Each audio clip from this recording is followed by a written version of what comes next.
What up, Wall Street bitch? What's up, Hans? Not much, Wall Street bitch. So I thought we'd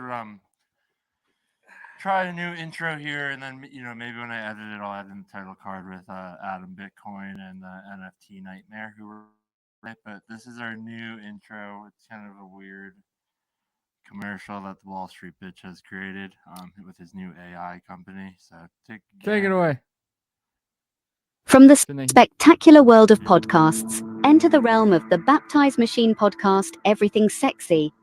Imagine a universe where sports legends like Shaquille O'Neal and Kobe Bryant unite their forces, not just to talk, but to combat the evil lurking in the shadows. This isn't your average podcast, folks. It's an audacious, heart-pumping audio adventure that takes you on a roller coaster ride of epic proportions. Each episode is an exhilarating mix of wit, charm, and the occasional dash of bravado. The Baptized Machine podcast, Everything Sexy, is a juggernaut in the podcasting world, unstoppable in its mission to entertain and inspire. The goal? 5 million impressions. The method? Unparalleled content. So step into this world where sports, humor, and heroism intertwine. A world where the voices of giants echo in your ears and their stories ignite your imagination. Welcome to the Baptized Machine podcast, Everything Sexy. Adventure awaits. Loop in for the thrill of a lifetime. That was great. What a production. Wow. I've Wow. never shared a video in Riverside, so let's get that on. Let's get that out because we'll I put think the video on our YouTube too. For Yeah. those of you that only listen. So yeah, welcome back, everyone. Today we're going back to the crypto universe. We got an NFT guy coming on. We listened to our fans. We saw that you love us. I can't hear you in my mic. Oh, is your mic working? I see it working. I think technical difficulties. You're good. But Adam Bitcoin and this new coming back on. Did say he's here.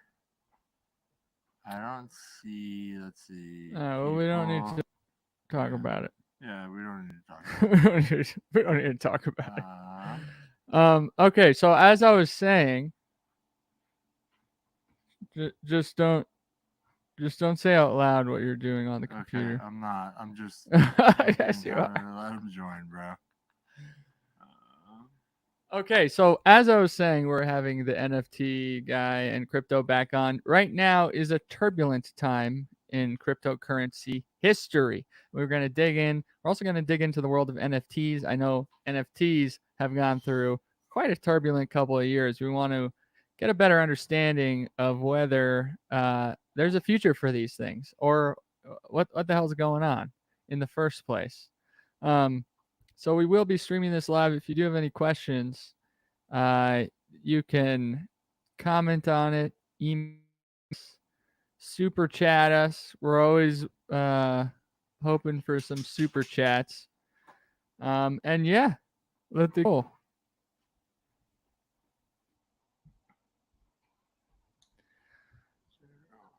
On a side note, we soon will be moving to a new studio, hopefully within the next couple months here, and it is going to be beautiful. Okay. Besides that, if you own any cryptocurrency, this won't be financial advice, but I would take it if I were you. I would take this advice if I were you because I am, and I trust Adam Bitcoin. He doesn't live in America, so he's smart, very smart. But yeah, we're also gonna ask him about living abroad, what that's been like for him. And yeah, it should be a really fun episode. Yeah, we're gonna cover everything sexy here. But is it 5 o'clock? Oh no, we got an hour here, so we're not even live yet. Yeah, we're about to be live in about a minute, so we can relax. We can relax.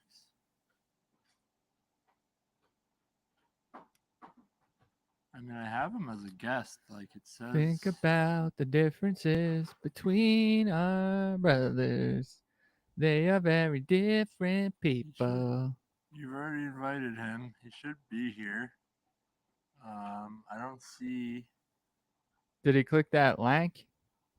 You click the link, Adam. He was able to join no problem last time. Understand the differences between our brothers. They are You very should be able to different join. people.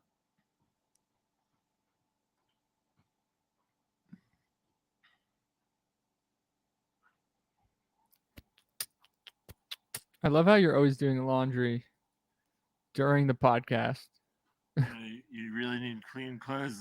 You really need clean clothes, yeah. But just can we shut it off? I don't think they can hear us. For those of you who don't know, we are in Denver, Colorado. And my personal opinion is Denver's sort of ugly. Unless you get into the mountains, it's quite ugly. You really don't move here. It's not worth it. Too blown up. I was just ice fishing in Montana. Actually, we posted a TikTok video of it. Just check it out. The Baptized Machine. Did you shoot guns? No, we just ice fished. Did you catch any fish? Yeah, we caught a few fish, some salmon, some trout. But the whole tent like illuminates. It's pretty wild. The whole what? The whole tent, because you're in this dark, like insulated tent, and it'll just illuminate like these really bright colors, and you can see to the bottom of the lake. Really? All the fish swimming underneath, and then you just like try to pull your lure up to meet them where they're at. Yeah. And you didn't catch anyone? Looks like me NFT is in. NFT Demon. Hey, how's it going? Hey, good. Welcome to the machine. I'm Hans. This is my co-host, the Wall Street bitch. Oh, I see Adam's here now too. 1 second. Adam, you made it. Technical difficulties always, bro. Yeah. Because I signed in before, and then since I was already signed in, it was only letting me sign in as audience. I had to redo the whole thing. Gotcha. That's good to know, actually, for us. Thank you. Yeah, no worries. Yeah. Thank you both for joining. I'm excited for this one. This is gonna be good. So how's it going? All right.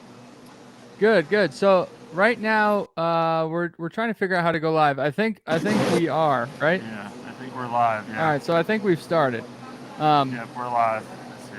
Nice. All right. Well, thank you both for joining the Baptized Machine project or podcast. Adam, we've met you before.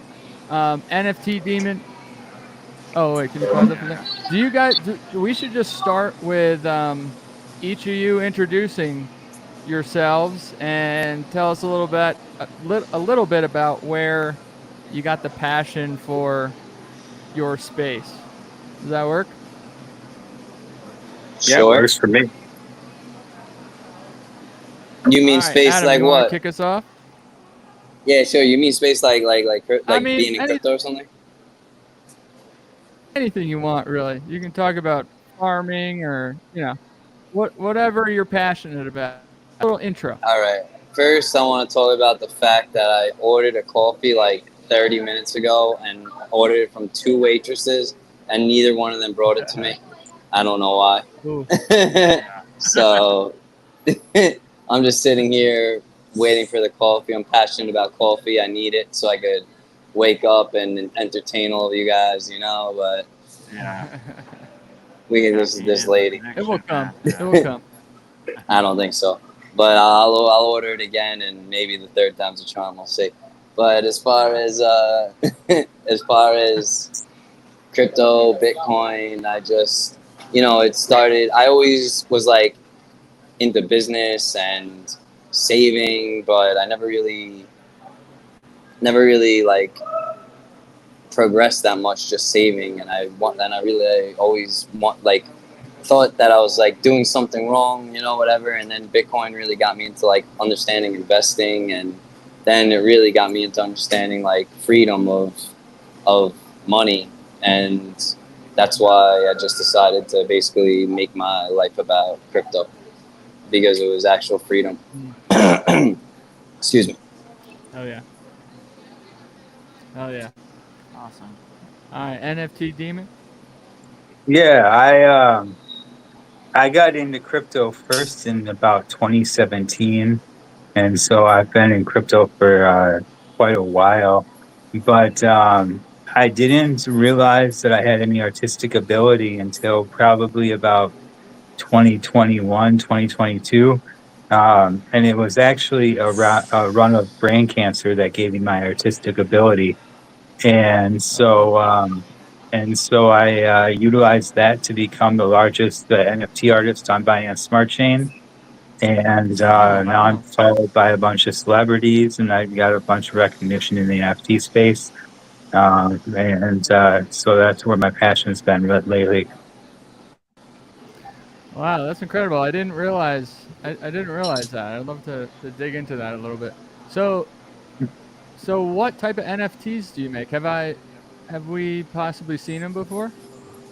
I do mainly large collections, but most people, even in the NFT space, stick mainly to Solana and Ethereum. Um, I don't have much on those chains. I'm the largest artist on Binance Smart Chain, but not many people really trade NFTs on Binance Smart Chain. Although during the last bull market, they did have about like a 10% market share. So they were a lot bigger back then, but they've really,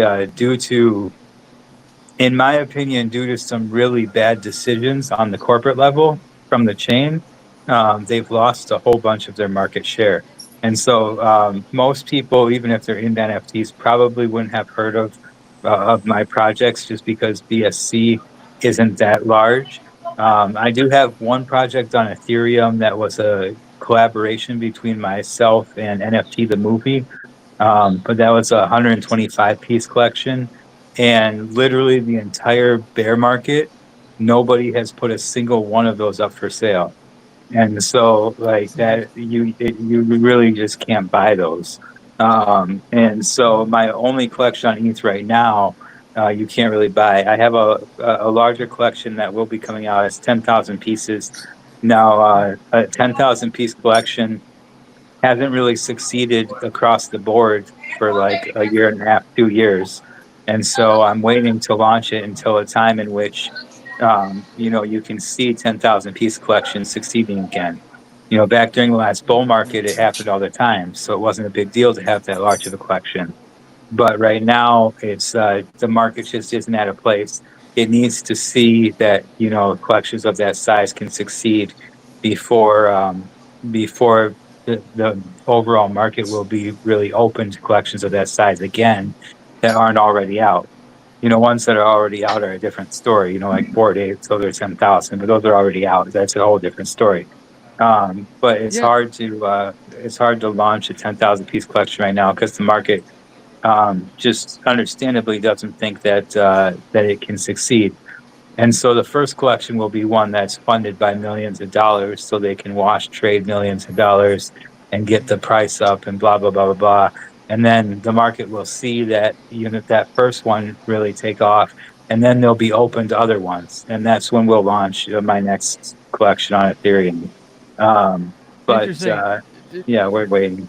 do you see do you see that a lot in the market, or can you comment like generally about the NFT space and what frustrates you about it and where you see it going? Because I feel like there is a lot of I don't know what to call it, corruption or whatever you call it. But what's like the ideal NFT space look like to you? I mean, for me personally, I think there's two issues with the NFT space right now. And both issues were pretty much brought on at the same time as each other. The first issue is royalties, and in Ethereum, which is the largest chain for NFTs, they basically eliminated royalties, which leaves creators with no other option but to continue creating more collections, therefore diluting their supply and their scarcity. Because if you don't have royalties coming in, then you need to find some way to continue making money. And the only way to do that is to launch more collections. And so killing royalties was a massive, when Blur did that, when Blur took off and royalties were killed and then OpenSea took their lead, that really crushed the market. If you look at historically, if you look at the timing and the statistics, it really did coincide. The second issue with the NFT market that I see is accountability. And you have people like Zagabond, the head of Azuki, who can admit to rugging 3 projects, and he doesn't get kicked out of his big project, and the project still goes on. Yeah. You have people like Frank at the Gods, who goes completely silent for 4 months and fucks around in parties for 4 months, doing nothing for his collection, and people still treat him like a god. For people on the outside, that looks really, really bad because it makes it look like the market has no accountability. When people can literally steal from people, as in the case of Zagabond and Azuki, him rugging 3 projects and admitting to it, when people can literally steal from people and have no accountability, and when people can literally just like screw off for 4 months and have no accountability like Frank did, in the gods, it doesn't set a very good tone for people outside of the industry, because in no other Right. industry is that actually acceptable. And so those are the 2 biggest problems that I see: is accountability with founders and royalties, as far as the NFT market goes. I'm not even too worried really necessarily about the wash trading. I think that if collections want to wash trade, then it doesn't really hurt anything because the people are still buying in, and it's not like they're wash trading and then it's dumping. They're wash trading at 10 ETH and then it's dumping to 0.1 ETH. When they're done, the collections that have the money to wash trade are consistently doing it, so their floor prices stay up with the market. I mean, obviously, as the market goes down, their floor prices always go down, and that's clear across the board. But um, I don't see a whole lot of necessarily what I would consider irresponsible wash trading going on. Um, but I do think that royalties and accountability are a big issue in the market. Yo, you And- guys could see me, right? Yeah. Yeah, we All we right. can see you. I think that the live stream is missing NFT Demon. But on our Oh, you final, can't see me? it's I getting see you. Oh, you see Yeah. it? Yeah, I Yeah, I mean see we it. can see you. here. We It'll can be see you. it'll be when we put it on Spotify and when we put the YouTube video Okay, up. here. But Let me Okay. move we over have this all, we one. have all the audio. I think it's just the live stream might be a little wonky. Gracias. Oh, okay. Okay, cool. Well, all right. I wanna switch to Adam Bitcoin really quick, just because the last time we talked, there was a lot of hype about the bull market sort of kicking off, and that sort of petered out and fizzled. I'm assuming that's just like a little blip. But do you have any updated info about your predictions 3 months? I mean, the thing is the market really has cycles, so it goes up and it goes down, and if I kind of look at this more of a long-term thing. So if you look at it as a long-term over the last bunch of years, then it's going up. So it's Right. I don't know. I mean, yeah, I guess the bull market, whatever, it's gonna turn back around. It just pulls back, and I saw something that said every bull market, I think it had like 80% pullback or something like that. I don't or 30. I don't remember exactly how much. 35% or some crazy number that like it pulls back. So is normal. Is going to happen. It's gonna come. It's gonna come back. I think that this is more to look at than just bull market or anything like that. It's the future of money. So I don't know. Right. Yeah, that's a good point. It's funny just to see everyone freak out online when it drops $2,000. I was freaking out too. Yeah. So you're overseas, right? I don't know if Yeah. you want to tell us where you are, but No, we sort of wanted to dig into that. yeah, it's cool. I'm Sorry, in go ahead. Colombia. Nice. Yeah. Nice. And do you see like Central South America embracing crypto a little bit more than other countries, or like what's the benefit Well, from not necessarily here. You know, like not necessarily here. I mean, they definitely. I'm sure that they use it maybe like if they're gonna use like dollars like a store of value, use Tether or international payments or whatever. If you use online payments with crypto, but not necessarily like as like money or anything like that. Because to be honest with you, the Colombian banking system is actually pretty strong, and they have their own like they have their whole like along with their banking system, they have something called Neki. It's like PayPal, but it's like literally in their intertwined with their banks. So they don't even need Cash App. They don't need any of this outside shit because the bank has everything under control. So to be honest with you, like in this country specifically in Colombia, I don't people have everyone's heard about it. They know what it is, but it's not really needed yet. So like some people use it, but like on the contrary, I've heard like Venezuela, they use it at the store sometimes. So yeah, like it's depends on where the monetary system is at in their country. Like if you look at the chart, the peso's losing value faster than the dollar, but it's not like getting wrecked. It's still like staying almost on par a little. Yeah, I'm excited to see where Venezuela like goes in the next 5-10 years, because they're the first country to really adopt Bitcoin fully, right? There's a bunch of people fleeing. No. Yeah. No, El Salvador. Oh, El Salvador. Yeah, but sorry, you're right. yeah, actually, they yeah, you're right. Yeah, no, they actually pretty much adopted like the dollar in Venezuela, but but they use like Binance Pay. They use like Binance as a bank. A lot of people, not everybody, but yeah, stores accept it. I've seen signs before. People have showed me. People have told me that I know. Like like it's definitely a thing. People use like Tether, stuff like that. Right. Interesting. So how long does it take you to, if you have like some Bitcoin and you want to get some Cash App down there, how long does it actually take you to get the cash if you need to liquidate? No, it's easy. It's in 2 seconds. It's the same.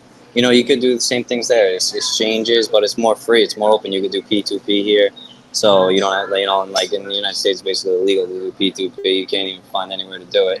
Yeah. But here it's not hard. Yeah. So NFT Demon, I've got a couple, like what I was thinking about is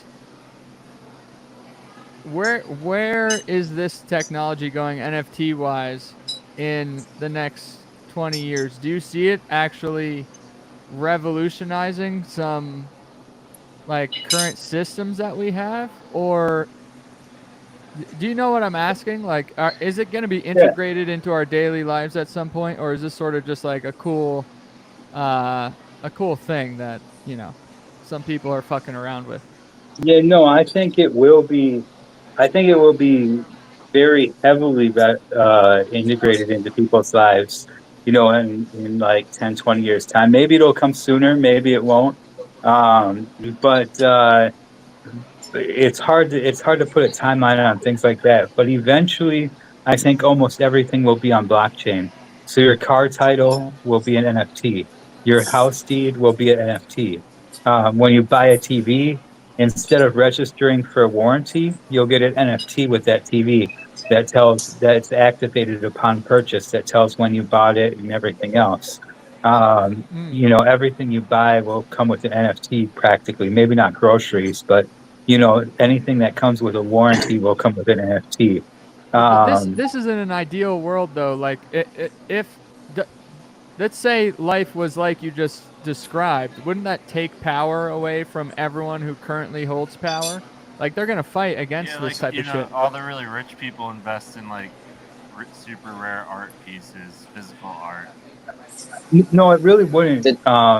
Because as far as like house deeds and car titles, there's no difference between it being an NFT and it being a physical paper. As see. far I as like see. warranties for like TVs and stuff, there's no difference between you filling out a form and it being an NFT, other than an NFT is more convenient.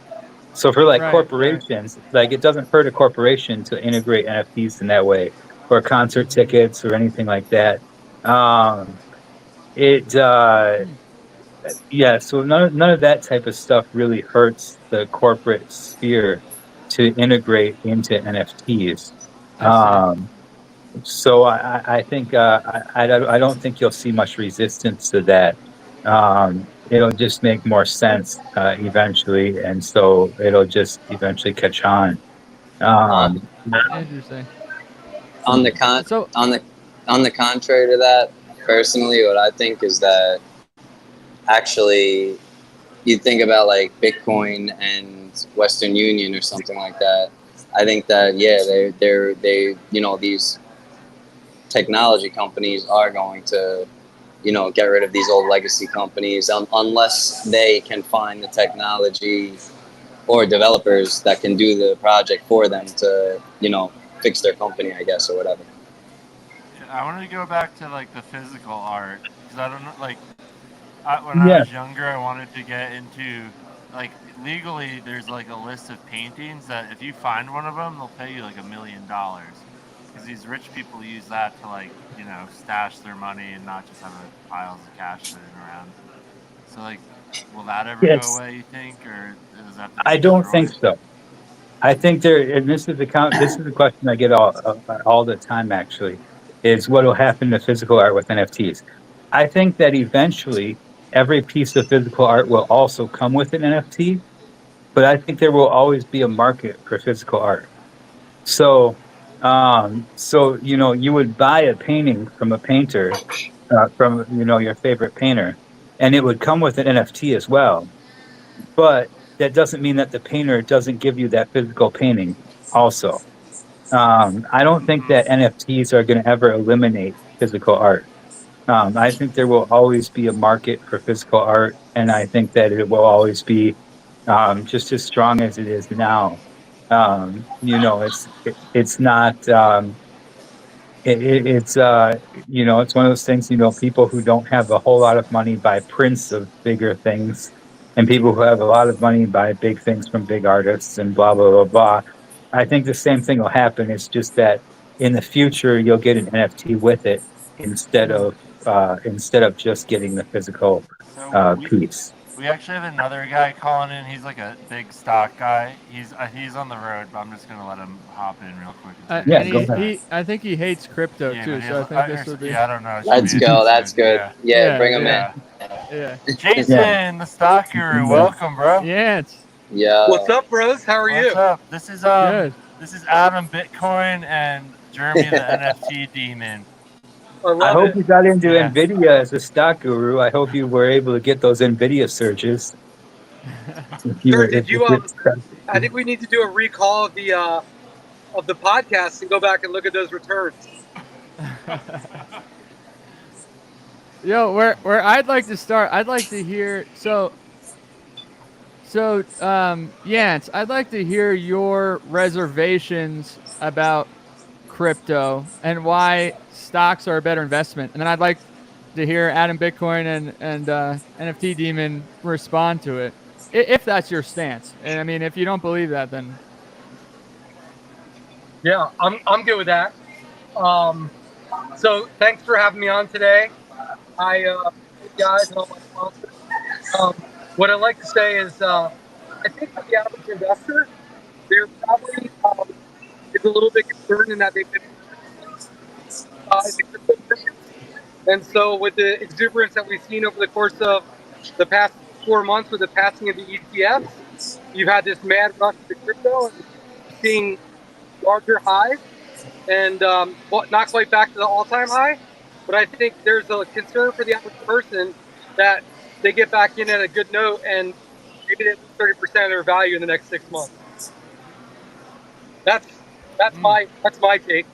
Versus obviously from a technology revolution standpoint, you have the entire chip set factor where you look at things like NVIDIA and AMD and Semi-Micro these guys are all, their book to bill ratios are massive, and they're just a place that you need to be to really speed up your technology.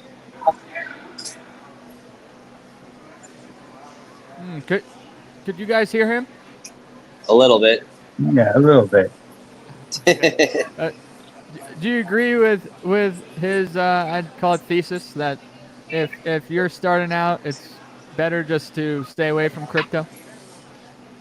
I think that's a bad thesis. I didn't hear that part, but I mean, I do agree with him. I think that that's what I said. The major problem is that every time people get back into crypto, it's by the time they get back into it, they get rugged 6 months later, and they don't trust it anymore.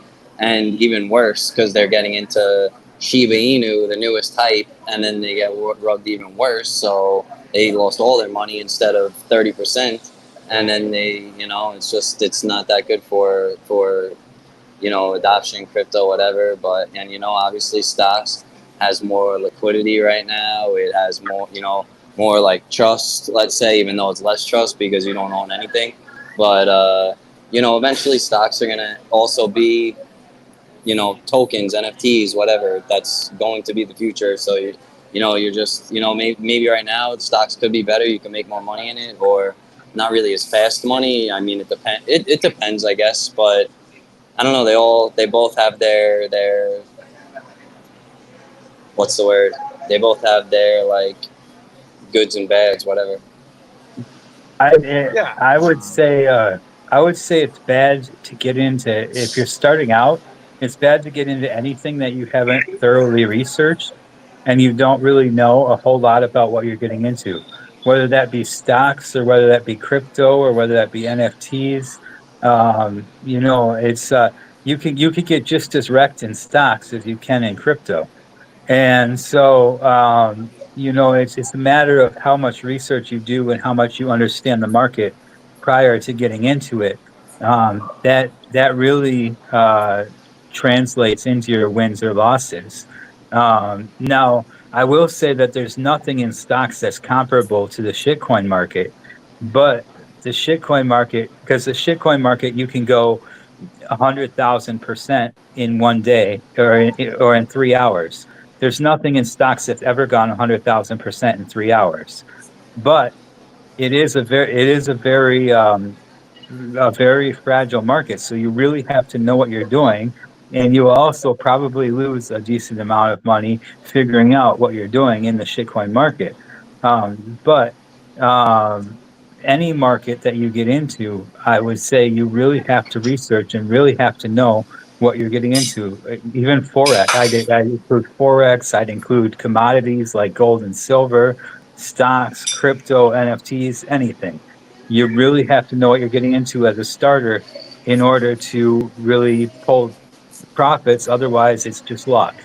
Some people do get lucky and they pull good profits without really actually completely understanding what they're getting into in all of those markets. But I don't think that there's really any difference as far as what you should do to prepare when it comes to stocks versus when it comes to crypto. Jeremy, that was solid. Can I just make a last rebuttal? I actually am a big fan of crypto.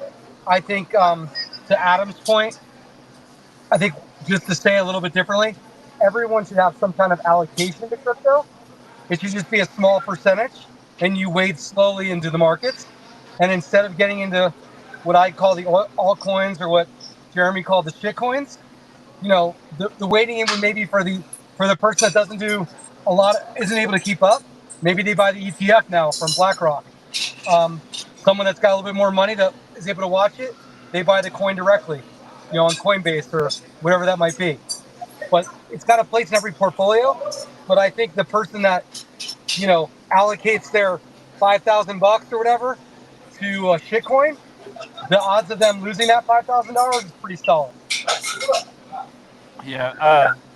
Jason, unless they have a longer horizon. Oh, sorry. The shitcoin market is not a very good market to get into. You really have to for the shitcoin market. And I'll tell you, as someone who's made decent money on shitcoins, you have to make it a full-time job in order to make money on shitcoins. Otherwise, you're gonna get wrecked.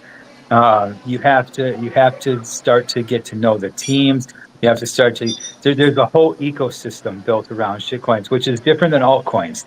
Altcoins are like Matic. Altcoins are like Celestia, or yeah, like Polygon, like Ethereum. Anything that's not Bitcoin, but it's like on pretty much every single exchange. That's like an altcoin. Chronos would be another altcoin. Shitcoins are completely different. Shitcoins are traded until they get really big. They're traded solely on decentralized exchanges, so you can't find them on any sort of major exchange. And 90% or so of them are actually scams, and that's just the statistics behind it. So in order to figure out the difference between what is and what isn't takes a lot of time, and it is basically a full-time job. If you want to really make money off of shitcoins, it's a full-time job. Altcoins is a little bit different. Altcoins are a little bit more stable. It's kind of like Bitcoin. If it's down, then you just wait, and eventually it'll be back up a little bit more.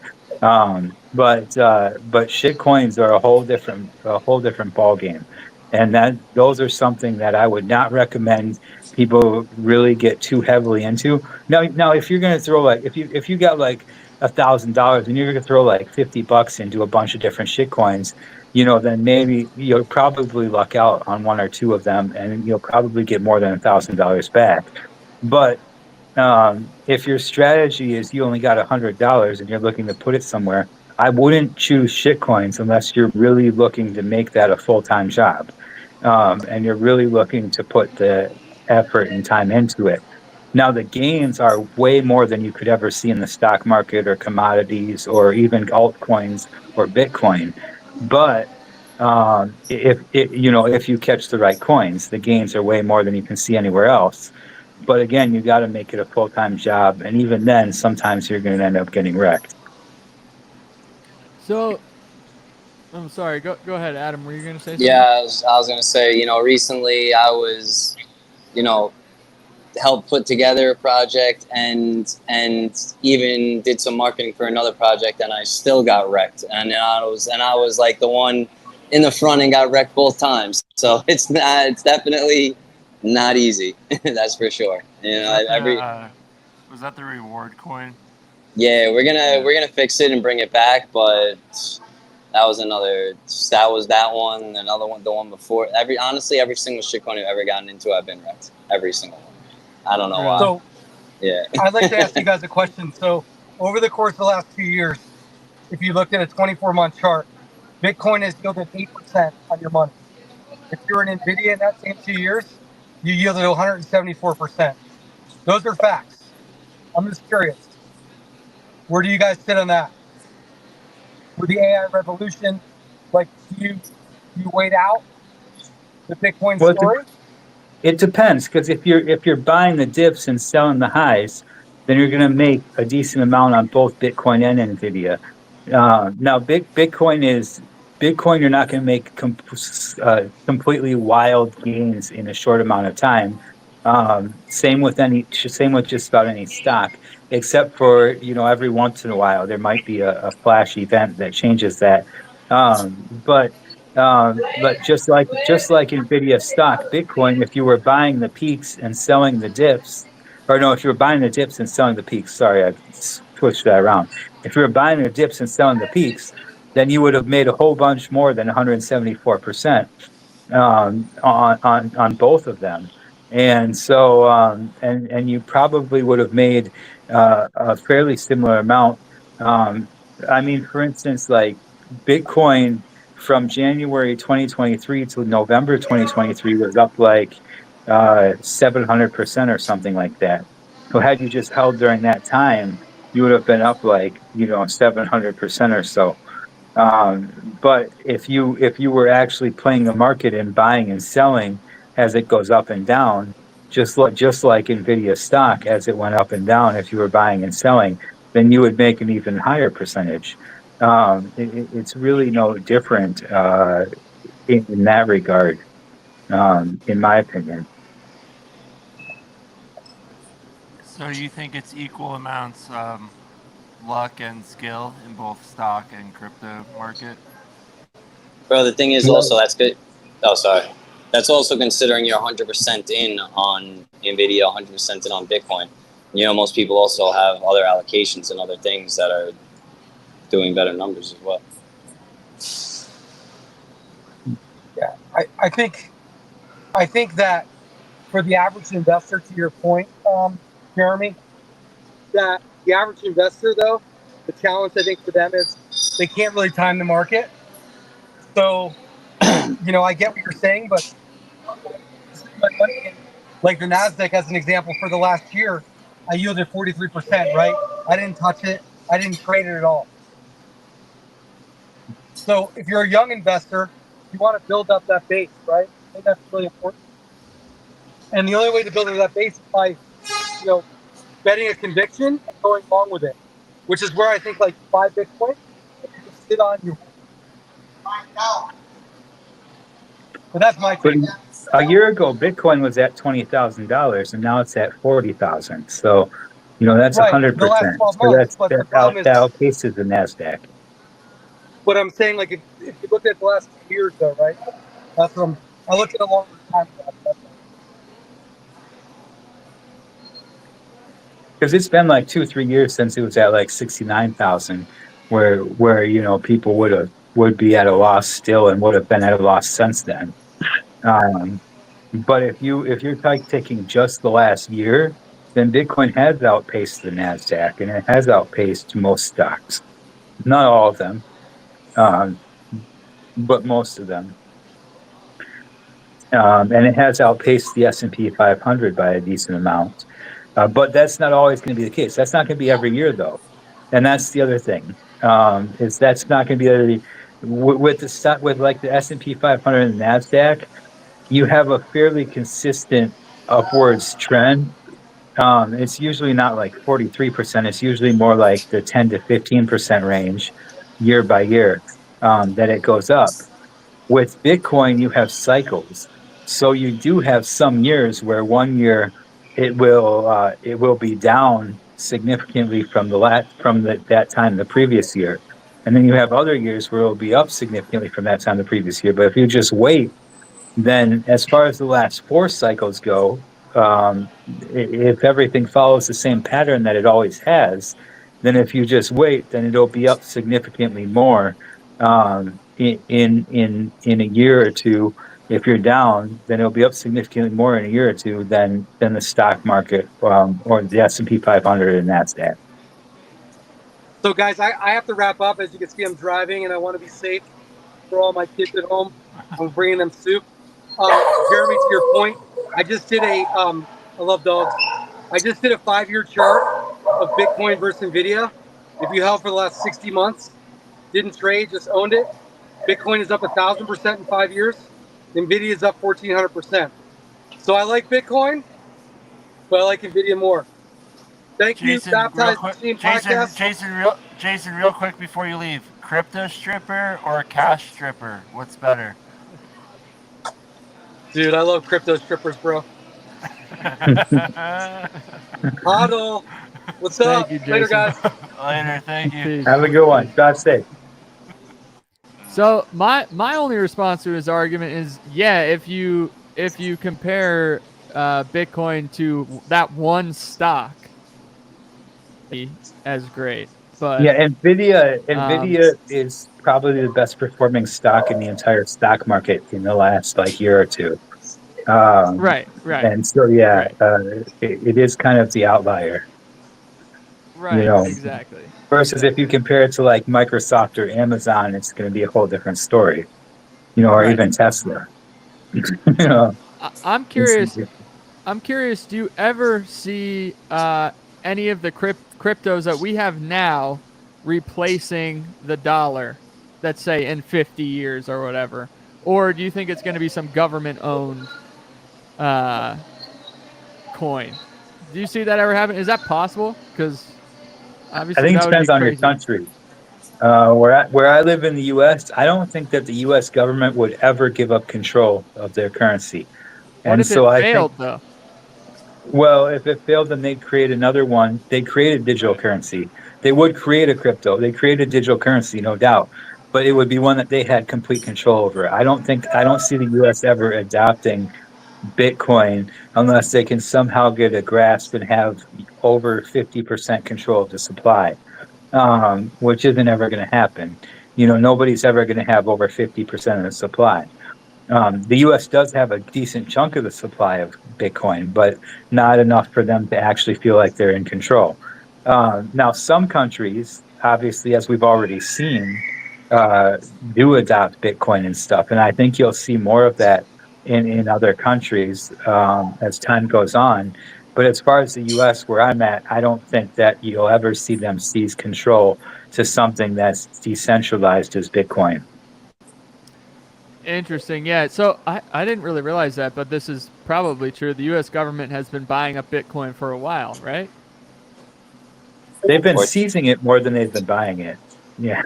Really? Really? Can you talk more to that? Adam, you're about to say something. That they've been seizing it? Yeah, I was just gonna say the same thing. They've been taking it, they've been stealing it, they haven't been buying, or maybe they're buying it too. Who knows? But wow. I don't actually know if they are buying it. They may or may not be. Yeah, like Adam said, they may be.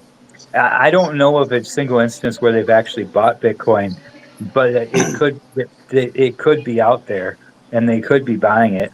Interesting. But I know the majority of their stash is seized from places like Mount Gox and other sorts of other and Silk Road and whatnot that they busted, and then they stole the Bitcoin that was in there. How safe is the Silk Road now to order I think it's things done. from? Well, Silk Road's over. Now it's smaller markets. Or like Pirate. There's like a Pirate something on tour. Like those Pirate Bay. But that's like downloads or something. No, there's another one like Pirate Booty or something. It's like drugs or weapons. Yeah, I don't know exactly. I forget. Yeah, the markets change all the time. The deep web markets always switch and change. So right now the dollar isn't backed by anything. Maybe oil, you could argue that, and it used to be backed by gold, right? Back in the 60s or whatever. 1860s. And there's politicians running that are saying we need to back our dollar again. Can you see Bitcoin? First of all, is it possible to back the dollar with Bitcoin? And is that something that would ever happen? And if it did, would it work? I've been thinking that that's probably what, if they were going to try to save the dollar, it could be their play, because that's what they do, the ETF, and then they're going to tell everybody you can't own it, only we can own it, and they're going to start trying to back the dollar or whatever. I was thinking that could be, they're definitely not going to be wanting to do that yet, but if it comes down to it and they have to try to do that, then maybe they will. Interesting. That would be wild. I definitely think it's possible or it's viable, but yeah, I mean, first they have to end the Federal Reserve, and that's a whole nother argument. And that's a whole very long argument for the majority of people. The majority of people don't quite understand what the Federal Reserve is and what it does, nor do they have to, because they're not U.S. citizens, and even U.S. citizens, the majority of them don't fully understand how the Federal Reserve affects their daily lives and affects the price of the dollar. But that's a whole chapter book in and of itself, so we're not going to get too far into that. Yeah, but first they'd have to ditch the Federal Reserve before they were able to back the dollar by Bitcoin, I believe. I think that before, how China used to always ban it, make it illegal. I think we're going to have to see the same thing happening in the United States. They're going to be going through, it's illegal to hold it, this, and other countries are going to be starting to try to do their own thing, backing it, and eventually they're going to have to just, if everything plays out the way it's supposed to play out, then that's exactly what's going to happen. They're probably going to be the last ones to do it, but they're going to have to. Well, you see the U.S. trying already. Gary Gensler's trying to make all crypto a security, but he's failing miserably because because we have something in the U.S. called the court system, which takes away some power from the executive branch, which is what the SEC is part of. Gary Gensler is the head of the SEC, which is part of the executive branch. And we have the judicial branch. And so the judges are putting Gary Gensler in check and saying, hey, this isn't a security. Now, there probably will be some cryptos that are deemed a security eventually. But so far, Gary hasn't been very successful at getting, all cryptos deemed a security, or even just XRP deemed a security. Interesting. But do you think it's just a matter of time, though? Like, is this something that they're just going to keep pushing for, and there's not much we can do? It's like, all right, the government's going to take control of this. I think eventually they'll have guidelines put in place as to what counts as a security and what doesn't. And I think that most cryptos will not count as a security, but some of them will, and that'll just be the way it goes. But there will be also new cryptos that are forming under that guidance, and I think that guidance is healthy, because you have a lot of things like you have, for instance, base chain. Base chain is a blockchain created by Coinbase that I'm currently trying to farm. And Base chain will probably eventually release a token, but because Coinbase has such dominance in the US and because that's so much of their market, they probably won't release that token until there's more regulatory guidance. And so, but that's also probably a good thing because they'll probably end up airdropping a good proportion of that token, simply because airdropping makes it definitely not a security. And Coinbase is valued at $33.7 billion. So compared to every other chain that's airdropped, every other chain is minuscule compared to them. And so they could actually literally not fundraise a single dollar and airdrop the entire supply, which would make them indisputably not a security. And then they would be good. But they're probably waiting for more regulatory guidance, and there's probably a lot of entities that are waiting for more regulatory guidance before issuing certain sorts of tokens and coins, simply because the U.S. market is so large. And it's actually, interestingly enough, the U.S. market isn't the largest market in the world.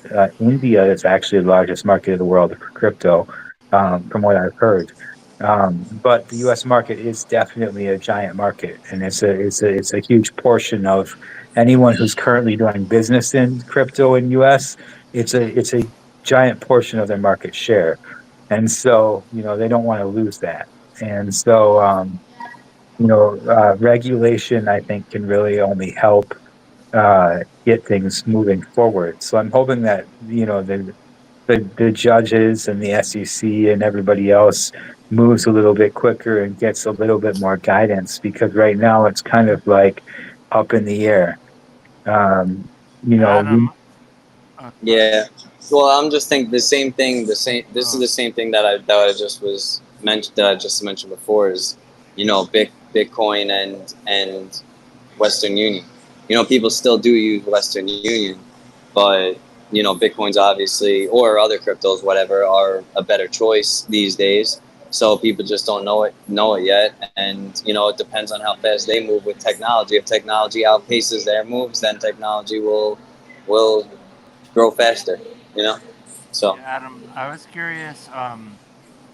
Well, first of all, if there's any specific topics you want to cover, because I know it's your second time on, but also if the pros and cons of dealing with cryptocurrency, living domestically in the United States versus living abroad in, I guess, South or Latin America. Well, I mean, it's just, I would say in the United States, it's just harder. It's harder for everything. They depend. I mean, depending on where you are, maybe in India they take more taxes than the United States, but in the United States they take a lot of taxes. They don't give you access to as many things. They try to purposely spread misinformation so you don't really know what's going on about things. you talk to your average American and hey, you want to buy this crypto? Oh, I can't. I'm in the United States. They don't really understand that you can. You just can't use Coinbase. You have to use something else that allows it. You know, like, so maybe there's another step to do it. So, you know, that, but like, whereas in other countries, you know, they're much more relaxed. You can have access to other things. It's easier to buy and sell. It's, you know, it's just, so some countries don't even have any taxes. And yeah, so I mean, it's every country is different. It's really hard to compare. But as far like, you know, maybe they, you know, like in some countries it might be like illegal or something, even though it's like not really, you know, like like the gray market. Yeah.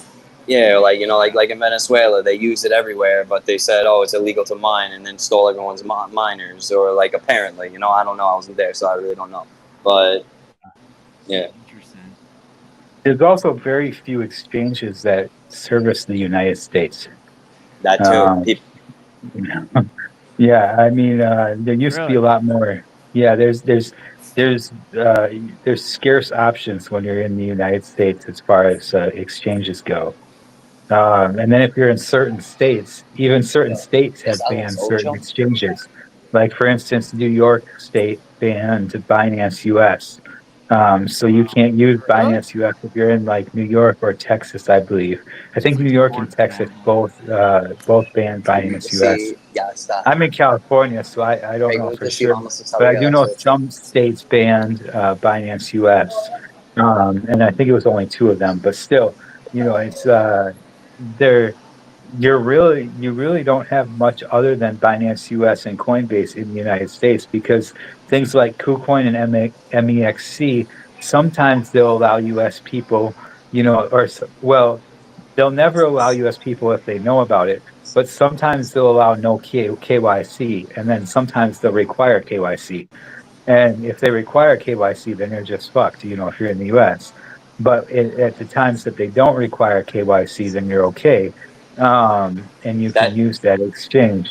that just Um, happened. That just happened to my friend. Just what you said. They allowed him to make. They allowed him to make a an account. They, you know, it was like everything went fine. He starts using it. He used it for like 2-3 months, and then they just blocked his account when he had a couple $1,000s in there and said you can't be a U.S. citizen to use it. You need to verify, you know, with the out of the country ID or something like that. And he lost his money? As of now, unless he figures it out. Wow. well, we also have in the US crypto.com, but crypto.com, I lost about $200 from crypto.com, which isn't a whole lot of money. But they basically shut my account down with no explanation or no reason whatsoever. And they said in their terms and conditions that they can shut your account down with no explanation or reason whatsoever. They allow US customers, so it wasn't because I was in the US. But you do have some exchanges that will just shut you down for no reason. And then they'll say that there's some term and conditions in their like 160-page terms and conditions that says that they can do that. I'm pretty sure it's probably in every exchange's terms and conditions. But crypto.com actually stood by it pretty hard. Even back when I had my 70,000 person account and there were like 200 different people commenting, they reached out to me personally, but then they said, oh, well, when they actually escalated up further from the social media branch, they were like, oh, well, we can't tell you why we took your money and closed down your account, but it's in our terms and conditions, we can. Yeah, just you know, it just like the whole Airbnb thing is, you know, it's very easy to see which exchanges are good or which, you know, platforms in general are good because just go to their Twitter and read the comments. You know, if you see some of these exchanges, every single comment, where's my money? Go to their Reddit, Really? go to their Twitter, you know, like I don't even really want to FUD people, but I had a big community on this one platform once, and you know, I'm like, what the fuck? You know, I'm trying to contact support, trying to do everything to get it back. I go to their Twitter page, every single comment, you stole my account, you stole my account. I'm like, all right, well, I guess I'm not getting my account back. You know, there's like thousands of comments saying the same thing. So, you know, just check that out for the different exchanges. I'm sure you'll see the same. So are some Well, of it's these the same. I was going to say it's the same with Twitter. If you look at Twitter's Better Business Bureau page, it's all sorts of people. Or if you Google search Twitter Reddit suspensions, you'll see thousands of people who have been suspended for no reason off Yeah. of Twitter, and there's just no recourse. Exactly. So It's like, are some of go- these? I was gonna say, are some of these just? I don't know if you call them rug pulls, but they're just criminals from the beginning, and that's their plan. Sign a bunch of people up, take their money, and then just peace. listen, that depends, because you can't, same thing with, like, even Sam Bankman-Fried. I doubt it was his plan to lose everyone's money and do, he want, so I mean, yeah, maybe, maybe he fucked up, maybe, I wouldn't, I'm not trying to be on the side of that guy. I don't know what he was doing. He's doing some shady shit, trying to play both sides everywhere. He's definitely not a good guy, but was it his plan to rug pull everybody? No. Like, look what happened with this token that we just tried to build the other day. Was it our plan to do that? No, but it happens sometimes. But, you also see if people try to rectify and then do the right thing also, so that's another thing too. Right. Yeah, that's a good point. That's a good point. Yo, guys, actually, I feel like really bad. I don't want to like cut this close, but I have to. I figured it was gonna be like an hour. All right, I'm gonna.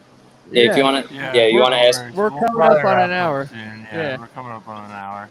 All right, you wanna? Thanks for coming on, Adam. Yeah, if you want to ask another question or something, let's do it before we go. Any last things either of you guys want to share or coming on? Yeah, bro, my bad.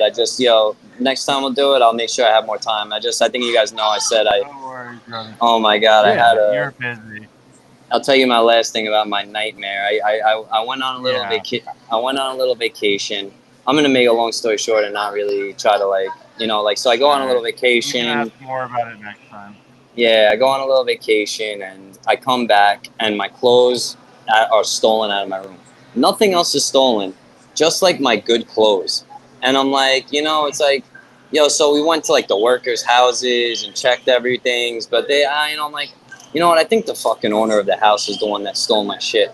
So, it's just like more and more tension of like what's going on. And then, it's funny. This guy tries to be like a tough guy, man. Like, like when it was yesterday, 2 days ago, whatever. All of a sudden he starts flipping like, "Oh, I'm sick of you, blah blah blah. Like, you want to fight?" I'm like, "Listen, bro, I don't want to fight because I'm not like that. I'm like, I don't want to fight, but if you want to fight, then we can fight. Like I do, but I'm not interested in it. It's not what I want to do. So the guy's fucking acting like a fucking wild animal, swinging everywhere, and doesn't hit me one time. Fucking, I know he's just trying to fucking act like, and I didn't even put my hands up because I'm like, if this guy hits me, I'm just whatever. So he's swinging everywhere, and I guess he gets like really angry because he sees I'm not scared. I don't even put my hands up, and he's swinging at my face, So I'm like literally just waiting for him to hit me, And I'm like, all right. And then he goes and grabs a fucking like boulder, bro, like a rock. Like he just like, because his whole front's all rocks. And then I'm just like, all right, this guy invites me to a fist fight and then tries to attack me with a weapon. I just like booked it out like by the front, Yeah.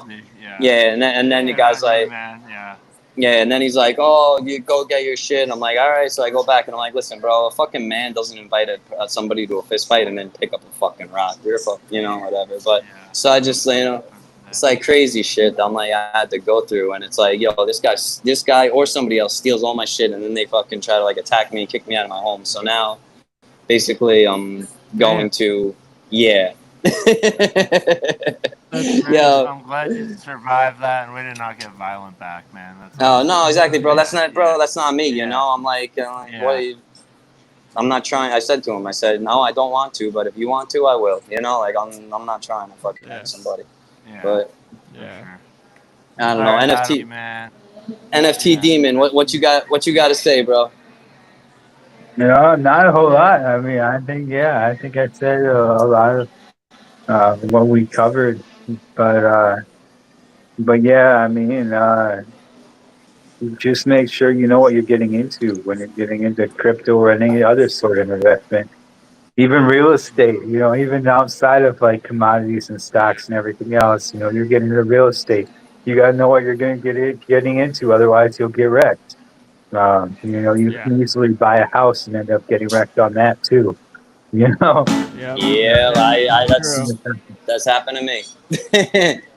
Yeah. All right, well, Yeah, we'll, that's- well, play thank you. we'll play our outro song with you guys, and thanks to anything you want to shout out for our listeners at NFT Demon and at Adam Bitcoin on Twitter. Yeah. Anything else for this loud Let- ass song? Let's go surf. Let's go surf, baby. Enjoy those waves. Yeah, thank you both very much. Thank you. This Seriously. is Ohio See by you. Pickle Well. Appreciate it. We'll talk to you guys soon. Yeah.